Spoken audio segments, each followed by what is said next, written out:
Hello, my name is Jonathan Curtis. I'm taking the motor behavior class this semester, and we're tasked to make a video about the interesting topic. It's just a side note that we decided to choose this week. So, I'd like to begin by telling you a little bit about my topic. My topic is muscle memory, which is not exactly the same as motor memory, but we're gonna get into that.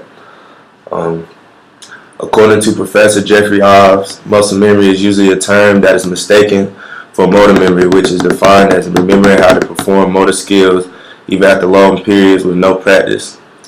For example, a golfer's swing, a batting swing for a baseball player, a jump shot in basketball, or a quarterback football player's arm movement, how he moves the ball. That's all motor memory. That's not muscle memory.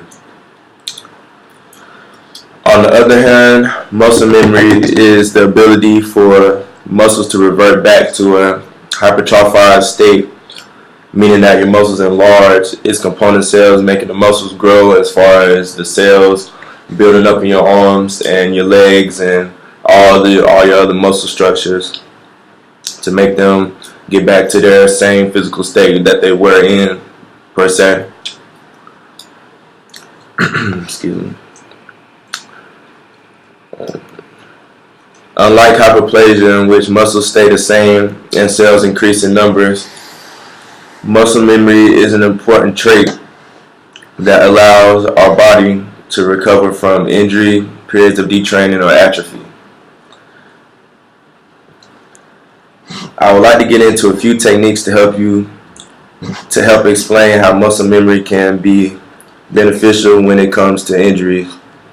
For example, of an injury, these procedures will apply to a knee injury, a shoulder injury, like I'm suffering from a partially torn labrum right now. I'm going to show you a few exercises for that too. Knee injury, shoulder injury, or a hamstring, quad injury, any of those will help. Muscle memory is good to, get back to where you were in those cases. According to Professor Donald Shelbourne, to overcome many of these complications after an ACL tear in the knee, stretching is one of the best ways to get your muscles to return to their previous state, that previous hypertrophied state. And here are some key stretches to do so. I'm going to demonstrate some stretches for you guys. Bear with me. All right.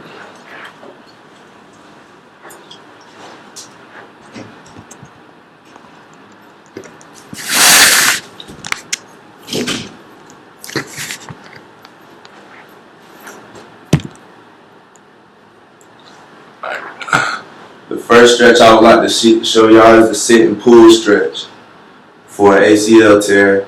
For an ACL tear, it's going to be more so in this area, and it's going to be real stiff, so you're going to have to get all that fluid out.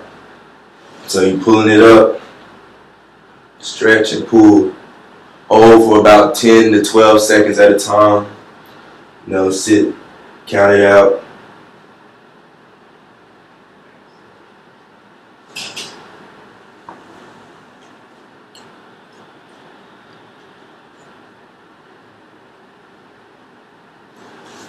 Another stretch is you lay down and pretty much do the same motion. You pull, hug your knee, get all that stretching in, move that fluid, that swelling won't sit on your joints, reopen the pathways.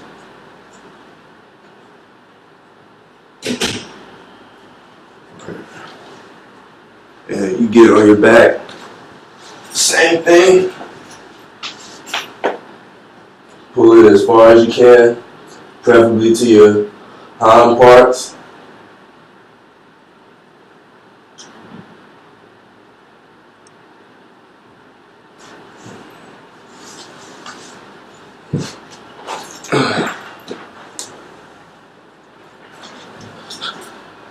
Those are all a few stretches, that you can do for a knee injury and for the shoulder.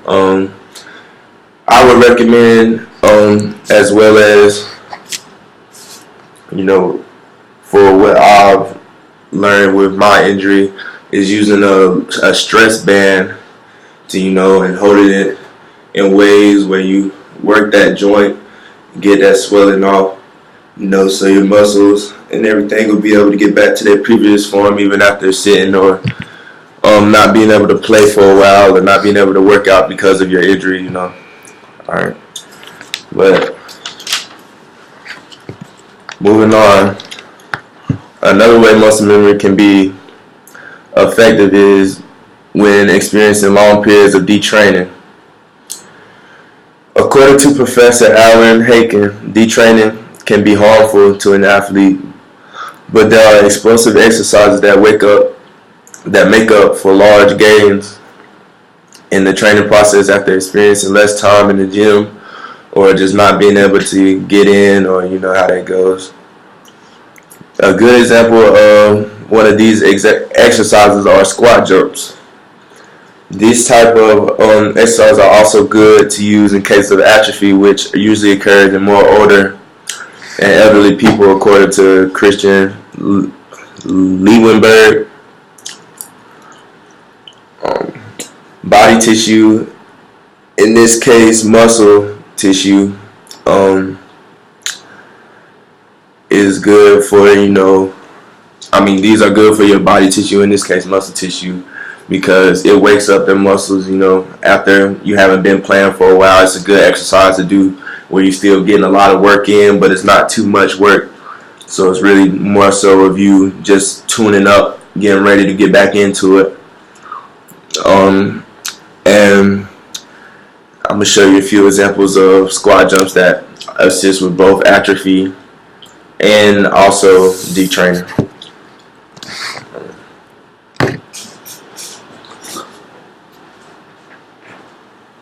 You want to get a pretty much even base, get low. I like to put my hands on my head just for that added little weight, and it kind of helps with balance too. So you just get low, explode up. Each time, low, explode up, explode up.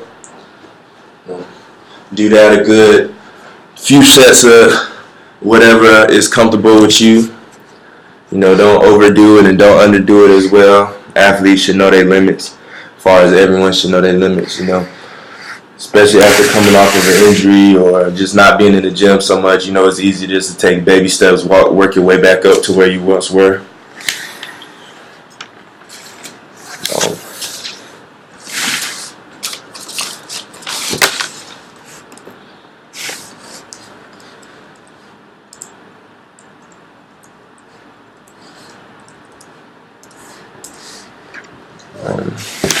Give a little bit more insight about atrophy. Muscle atrophy is associated with the loss of muscle fiber nuclei, most likely through apoptosis. It's been investigated age-related differences in the extent of apoptosis in soleus muscle of young mice from 6 months to 32 months. Male Fisher and brown Norway rats subject to acute disease, disuse, atrophy induced by 14 days of hind limb suspension. HS-induced atrophy, reduction in muscle weight and cross-sectional area, was associated with loss of myofiber nuclei in soleus muscle of young but not old rats. And that kind of gives you an example of how older people are affected by atrophy more so than younger people through this test of mice. And Dr. Lewenberg conducted that research, and I just thought that was a fun fact for y'all. So, in conclusion, this activity taught me the true meaning of muscle memory. I've always thought it was more about the motions, like muscle memory being like, you remembering your jump shot or something like that. But it's more so about your muscles remembering the pathways that were once open, like being able to revert back to their once, their true selves, how they were when you was working out real hard and stuff. That's why it's easier to kind of bounce back after detraining than it would be just to start fresh and just being starting out to work out. But I've also learned that participating in these activities will also prevent injury and muscle loss through detraining or atrophy. This activity and this course have taught me a lot about how the motor mechanics of the human body work, and I will continue to research in my free time to become even more knowledgeable. Thank you.